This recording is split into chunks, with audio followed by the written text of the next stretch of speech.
जैसे कोरोना कहाँ हम लोग को दिखता था, अचानक किसी को हुआ कोरोना मर गया यहाँ पे, तो वही होता है यहाँ पे। अगर गामा रेज लग गया तो पता ही नहीं चलेगा वो क्या हो गया। तुम हमारे लिए खड़े रहोगे तब तो हम तुम्हारे लिए खड़े रहेंगे। इंटरनेशनल रिलेशन में हमेशा याद रखिएगा, ना कोई हमारा परमानेंट दोस्त, ना हमारा कोई परमानेंट दुश्मन। इजराइल अपने दुश्मन को ईरान की धरती पे मराया। वो इस होटल में वेट कर रहा था, इस होटल में। ऐसी कोनवा वाला कमरवा इनको बड़ी पसंद था कि बड़ी अच्छा व्यू आता है यहाँ। हमारा मिसाइल ढाए दे, किसी पे बम रख दिया था, मिसाइल नहीं पहले ही से बम रखवाया था।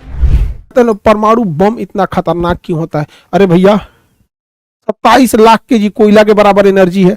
आप अपने ही जिला में 27 लाख केजी कोयला छींट दीजिए और उसमें माचिस मार दीजिए, देखिए आपका शहर उड़ा देगा पूरी तरह से। वही तो काम ये कर रहा है, बस उसमें कम ही मात्रा में उतना है स्टोर है एनर्जी यहाँ पर, इसलिए ये इतना महंगा बिकता है यूरेनियम। हालांकि कोई इसका रेट अभी तक नहीं खोला है। अब इसी यूरेनियम को रख के भड़का दिया जाता है, ब्लास्ट करता है, तो इसमें से इतनी हाई मात्रा में ऊर्जा निकलती है, इतनी ज्यादा कि इंसान वेपराइज हो जाता है, भाप बन जाता है, इंसान भाप बन जाता है। इतनी भयानक इससे ऊर्जा निकलती है और इससे दूर दूर तक इसका जो रेडिएशन होता है, हवा बहा के इसके धुआं को ले जाएगी, रेडिएशन को ले जाएगी, बाकी जगहों पर कैंसर होकर लोग मर जाएंगे यहाँ पे।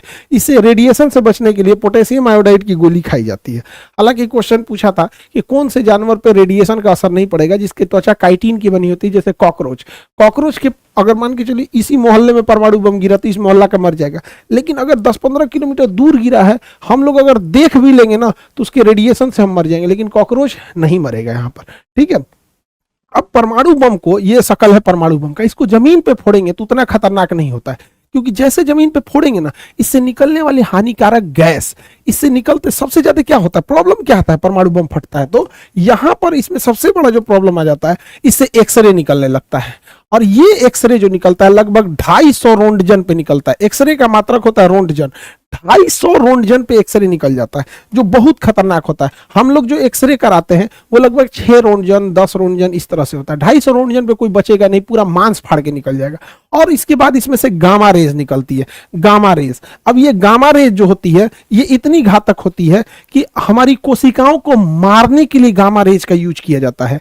बहुत हल्की मात्रा के गामा रेज का यूज जिस एरिया में कैंसर होता है उसे मारने के लिए किया जाता है कि कैंसर मर जाए, लेकिन इतना हाई पावर का इसमें से गामा रेज निकलता है कि पूरी शरीर मर जाती है यहाँ पे। तो ये दो ही खतरनाक रेडिएशन होती है। और सबसे ताज्जुब की बात यह है कि ना हम लोग गामा रेज को देख सकते हैं, गामा रे भी हमें नहीं दिखाई दे सकता है और ना ही हमें एक्सरे दिखाई दे सकता है, तो हमें दिखेगा ही नहीं, अचानक आर पार होकर मर जाएगा आदमी यहाँ पे। यही खत्म, जैसे कोरोना कहाँ हम लोग को दिखता था, अचानक किसी को हुआ कोरोना मर गया यहाँ पे, तो वही होता है यहाँ पे। अगर गामा रेज लग गया तो पता ही नहीं चलेगा वो क्या हो गया, 10-15 दिन बाद, 1 हफ्ता बाद आदमी मर जाता है। तो परमाणु बम एक तरह का विस्फोटक घातक नहीं होकर यह एक प्रकार का प्रदूषण है, जिसे नाभिकीय आपतन कहते हैं, न्यूक्लियर फॉलआउट कहते हैं। इस जमीन पे अगर पटका गया तो इसके जितने रेडिएशन है हानिकारक, उसी मोहल्ले में, घर द्वार, गली कुची में भर जाएगा और दूर तक खतरनाक इसका असर नहीं जाएगा। इसलिए जब भी परमाणु बम को ड्रॉप किया जाता है तो इसमें एक डेटोनेटर लगाया जाता है और वो डेटोनेटर हाइट को नापते रहता है, बैरोमीटर से सेट रहता है कि जब वो 600 मीटर की ऊंचाई पर शेष रहता है तो इसी ऊंचाई पे ब्लास्ट किया जाता है। कभी भी जमीन पे ले आके परमाणु बम को नहीं ब्लास्ट किया जाता है। तो जापान और हिरोशिमा पे भी जो गिरा था वो 600 मीटर की हाइट पे गिरा था, ताकि मैक्सिमम तबाही हो सके और उसका रेडिएशन पूरे चारों ओर फैल जाए और इसका असर 30,000 साल तक रहता है। ये नहीं कि आज परमाणु बम फूट गया तो कोई दिक्कत नहीं, इसका असर रहेगा 30,000 साल तक। बहुत बुरा असर रहता है, उस एरिया के जीन, जेनेटिक्स, सारी चीजों को चेंज कर देता है। अब इसी को बनाने में लगा हुआ है ईरान। अब इंटरनल खबर है कि ईरान ये बना चुका है। जैसे भारत भी परमाणु बम बहुत पहले बना लिया था, लेकिन उचित समय नहीं आ रहा था परीक्षण करने की, पॉलिटिकल क्लियरेंस नहीं मिल रही थी। अटल बिहारी वाजपेयी के समय तो पूरी तरह से पॉलिटिकल क्लियरेंस मिल गया। उसी तरह ईरान लगभग बना चुका है और इसके बनाने में हेल्प किया है तो रूस ने हेल्प किया है, क्योंकि रूस को पता है कि अगर ईरान चला गया तो फिर रूस के लिए खुला समर्थन करने वाला कोई देश नहीं आएगा, क्योंकि भारत बैलेंस करके चलता है, चीन को दुनिया से मतलब ही नहीं है। तो ईरान और ये बैलेंस इसको रखना जरूरी है। अब ये ईरान अगर परमाणु बम बना भी लिया है तो उसका सबसे बड़ा दुश्मन इजराइल है। अब इजराइल के पास आयरन डोम है, अगर ये मिसाइल में भर के मारेगा भी तो इजराइल मार के गिरा देगा। तो इजराइल की एक कमजोरी, वो हाइपरसोनिक मिसाइलों को नहीं मार पाता है। हाइपरसोनिक मिसाइलें बहुत तेज गति से चलती हैं, उसे मार नहीं पाता है। तो रूस ने हाइपरसोनिक मिसाइल भी थमा दिया है ईरान को। अब ईरान कैसे कंफर्म करे कि वो हाइपरसोनिक मिसाइल सही में काम कर रहा है कि नहीं, या फिर इजराइल पे मारा और इजराइल उसे काउंटर कर पा रहा है कि नहीं। तो ईरान ने क्या किया, वही हाइपरसोनिक मिसाइल थमा दिया यमन के हूती विद्रोहियों के पास, और यमन के हूती विद्रोहियों ने यहां से चला दिया हाइपरसोनिक मिसाइल इजराइल पे, और इजराइल पे जाके गिर भी गया। अब समझो, उस मिसाइल में खतरनाक विस्फोटक नहीं है, तब ना इजराइल बच जा रहा है। अगर उसी में परमाणु बम भर दे और तब मार दे तो भैया तुम काउंटरे करके क्या करोगे, तो गिर गया वहां पर। तो ये बड़ी खतरनाक इन दोनों देशों के बीच परमाणु हमला का डर है। यहाँ पे इजराइल के पास पहले से परमाणु है। हमारे लिए भी ईरान बहुत जरूरत की चीज है, हमारे लिए रूस भी जरूरत है। इंटरनेशनल रिलेशन में हमारा कोई नहीं होता है। जब हमारे ऊपर ताज होटल पे हमला हुआ, अजमल कसाब ने नंगा नाच करा दिया था मौत का वहां पर, और तबाही तबाही हो गई थी। आपको जान के ताज्जुब होगा, इजराइल ने अजमल कसाब को आतंकवाद की श्रेणी में नहीं डाला था, पाकिस्तान के आतंकवादियों से। तो इंटरनेशनल रिलेशन में ये मायने नहीं रखता है ना कि सामने वाला क्या है, हमारा इंटरेस्ट क्या है, ये मायने रखता है। अब जान के ताज्जुब होगा, पूरी दुनिया अजमल कसाब को आतंकवादी मान रही थी, इजराइल नहीं मान रहा था, अभी माना है वहां पर। तो भारत भी हमास को, हिजबुल्लाह को नहीं आतंकवादी संगठन में रखता है। भाई तुम हमारे लिए खड़े रहोगे तब तो हम तुम्हारे लिए खड़े रहेंगे। इंटरनेशनल रिलेशन में हमेशा याद रखिएगा, ना कोई हमारा परमानेंट दोस्त, ना हमारा कोई परमानेंट दुश्मन। नरेंद्र मोदी जब गुजरात के चीफ मिनिस्टर थे तो अमेरिका ने उन पर ये गुजरात दंगों का एलिगेशन लगा के अमेरिका में घुसने में प्रतिबंध लगाया था, कहा था वीजा ही नहीं देते हैं यहाँ पे।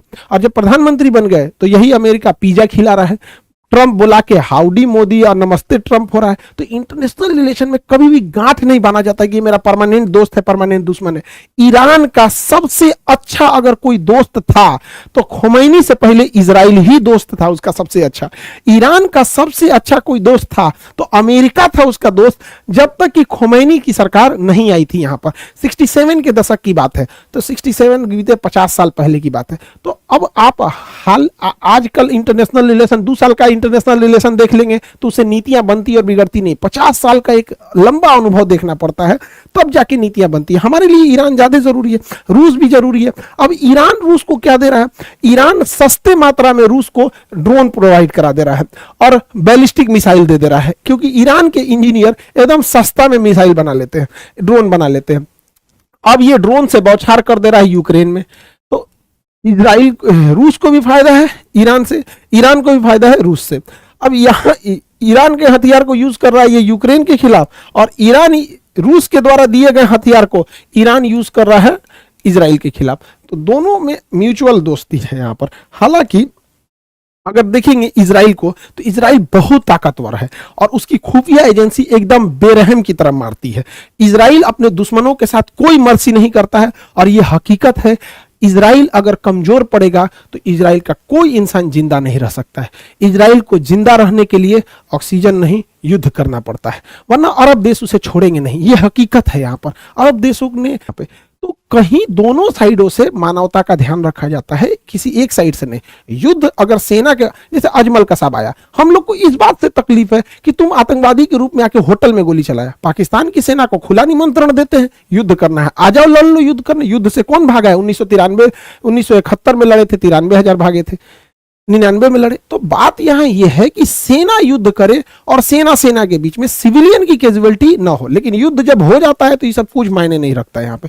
तो इजराइल जो है अपने दुश्मनों को चुन चुन के निपटा रहा है। हमास के चीफ गए थे ईरान में दोस्ती करने के लिए, इनकी मृत्यु की गई थी नए प्रधानमंत्री के लिए यहाँ पर, तो यहाँ से मारवा दिया उसको ईरान में। अब इजराइल अपने दुश्मन को ईरान की धरती पे मराया।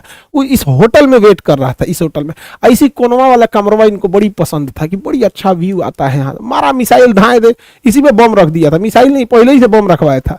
और इनको ना 3 बड़े कमरे थे यहाँ पर, एक इस साइड वाला कमरा था, एक इस साइड वाला, एक सेंटर कमरा, तीनों में बम रखा था।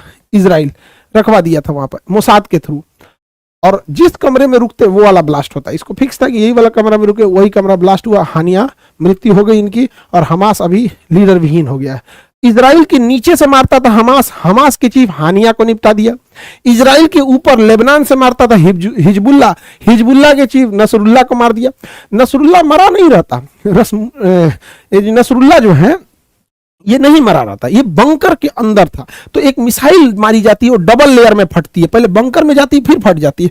इसमें भी नसरुल्लाह जो था बच गया था, लेकिन इजराइल ने अपने दुश्मन को मारने के लिए मिसाइल के अंदर जहरीली गैस भर दिया था, और उस जहरीली गैस के चपेट में आने से वहां मृत्यु हो गई। यहाँ पे ये काम तो इजराइल ने बहुत खतरनाक किया, लेकिन अगर यही टेक्नोलॉजी जहरीली गैस वाली आतंकवादियों के हाथ में लगी तो जो बम ब्लास्ट करते हैं सब, अब उस ससुरा उसमें जहर मिला के मारे सब, तो ब्लास्ट में तो डायरेक्ट जो चपेट में आएगा रेंज में वो जाएगा। अब इस ऐसा हानिकारक जहर और डाल के इसे ब्लास्ट करने लगे सब।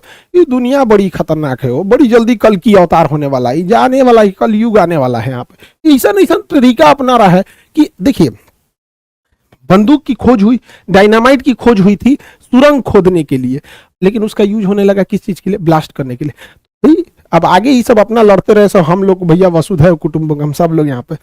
ईरान इजराइल अपने दुश्मन को तो निपटा ही रहा है, नीचे निपटा दिया हमास को, ऊपर निपटा दिया हिजबुल्लाह को, अभी मिसाइल मारा यमन के हूती विद्रोहियों के। तो अभी ये कई सारी चीजें हैं। तो अभी इस वीडियो का मेन उद्देश्य जो है वो ईरान के परमाणु कार्यक्रम को समझना है। अभी हम लोग नेक्स्ट वीडियो में भले समझेंगे लोग कि एक्सिस ऑफ रेसिस्टेंस क्या था, और कहां कहां से ईरान अपने जो प्रॉक्सी वार क्या होता है, कैसे कैसे प्लान करता है, हूती कहां से आए, सब ये सब को हम लोग अलग समझेंगे। अभी यहां समझते हैं। अब देखिए, ये रूस जो है और ईरान, ये दोनों आपस में साथ आ गए हैं सब। इधर में क्या है? इजराइल, यूक्रेन और पूरा नाटो एक साथ आ गया है। अब ये बड़ी सख्ती दिक्कत हो जाएगा, एक सेंटर में डिस्प्यूट हो जाएगा, तो क्योंकि हमारा रिलेशन इन सब के साथ है, यहाँ पर रिलेशन सबके साथ है। हमारे लिए जरूरी है कि ईरान जो है वो स्टेबल रहे। समझिए कैसे हमारे लिए जरूरी ईरान क्यों है? क्योंकि भारत है, हम अपने पूर्वी देशों को गंवा दिए हैं। अभी बांग्लादेश में क्या हुआ आप देखें, बांग्लादेश खत्म, शेख हसीना। नेपाल हमको बिना मतलब का आंख दिखा रहा है, नक्शा में दिखा दिया कि भारत की जमीन हमारी है, और नोट पे दिखा रहा है क्योंकि चाइना फंडिंग कर रहे हैं यहाँ पर। श्रीलंका में क्या हुआ देखिए, भारत को भगाया गया यहाँ पे। मालदीव हम लोग को बर्बाद करने के चक्कर में अपने बर्बाद हो गया। अल्टीमेटली रिलेशन खराब हुआ कि नहीं हुआ? पाकिस्तान से तो जन्मजात दुश्मनी है, यहां से तो कभी सुधर नहीं सकता है। अब म्यांमार में तख्ता पलट हो गया है, क्योंकि म्यांमार की जो प्रधानमंत्री थी आंग सान सू की, वो भारत के फेवर में थी, उनको तख्ता पलट करके भगा दिया। बांग्लादेश की प्रधानमंत्री शेख हसीना, उनका तख्ता पलट करके भगा दिया। रीजन जानते हैं क्या? भारत एक सड़क बना रहा था यहां से लेके कोलकाता से होते हुए, और ये सिंगापुर तक सड़क जा रही थी। कितना डेवलप हो जाता ये हमारा पूर्वोत्तर भारत। हम भारतीय अपने उत्तर भारत के राज्यों के साथ सौतेला व्यवहार किए हैं। हद तो तब हो जाता है जब उन्हें कई लोग चाइनीज बुलाने लगता है, जबकि वो लोग हमारे अभिन्न अंग है। उन्होंने ओलंपिक्स में हमारे लिए मेडल लाए हैं, आज भी वो हमारे लिए सिक्योरिटी के हिसाब से बहुत जरूरी है। तो ये सड़क बन जाती तो डेवलप होता, लेकिन वहां क्या हुआ? तख्ता पलट करके बंद हो गया। अब देखो हम लोगों के लिए चाइना यहां से एक सड़क लेके आ रहा है, सीपीईसी सड़क, और यहां पे उसने बना दिया है ग्वादर बंदरगाह। अब यहां से चाइना की एक्सेस हो गई है। पहले चाइना को डर लगता था कि चाइना को इधर से जाना था, अब वो इधर से जाएगा ही क्यों? यहां से अरब देशों से व्यापार करेगा, यहां से घुस जाएगा। तो इसको काउंटर करने के लिए हम लोग ने ईरान का चाबहार बंदरगाह लिए हैं। अब ईरान का चाबहार बंदरगाह लिए, इसी बंदरगाह से हम रेल लाइन लेके अफगानिस्तान में पहुंच सकते हैं, ताकि पाकिस्तान को काउंटर किया जा सके इस सड़क को। और हमने अपने एयरफोर्स का एक फारखोर एयरबेस रखा है तजाकिस्तान में, और यही तजाकिस्तान में हम अपने एयरबेस पे पहुंचने के लिए यही रास्ता है। इसलिए ईरान का स्टेबल रहना जरूरी है। इसी ईरान के रास्ते से हम लोग ऊपर की ओर रसिया जा सकते हैं, और यहां से हम लोग इस डायरेक्शन में जा सकते हैं। यहाँ पे तो हमें सस्ते मात्रा में तेल देता है पेट्रोलियम ईरान, और ईरान हमारे रुपया को भी एक्सेप्ट कर लेता है। अब अमेरिका का अगर इंटरवेंशन इधर हो जाएगा, इजराइल का हो जाएगा, तो सोचिए क्या होगा? वही हाल होगा जो सीरिया तबाह हो गया, इराक तबाह हो गया, अफगानिस्तान तबाह हो गया। हमने अरबों खरबों रुपया अफगानिस्तान में लगाए, अमेरिका यहां से छोड़ गया, आतंकवादी भर गए सब यहाँ पे। आज इराक में कोई नहीं जा रहा है। तो हमारे लिए ये रास्ते हैं। हालांकि हम लोग ने एक अल्टरनेटिव रूट निकाला है, लेकिन अभी ये नया नया है, कोई रूट अभी तो बना भी नहीं है। ये रूट बनते बनते टाइम लगेगा यहाँ पर। तो हमें दूसरे की लड़ाई में हमें अपने इंटरेस्ट को ज्यादा ध्यान देना है। यही इंटरनेशनल रिलेशन का मुख्य उद्देश्य होता है कि हमें अपना रिलेशन, हमारा नेशनल इंटरेस्ट कहाँ जा रहा है। क्योंकि अगर मरेगा तो ईरान गया तो हमारे लिए पेट्रोलियम की रेट सर पर चढ़ जाएंगी यहाँ पर।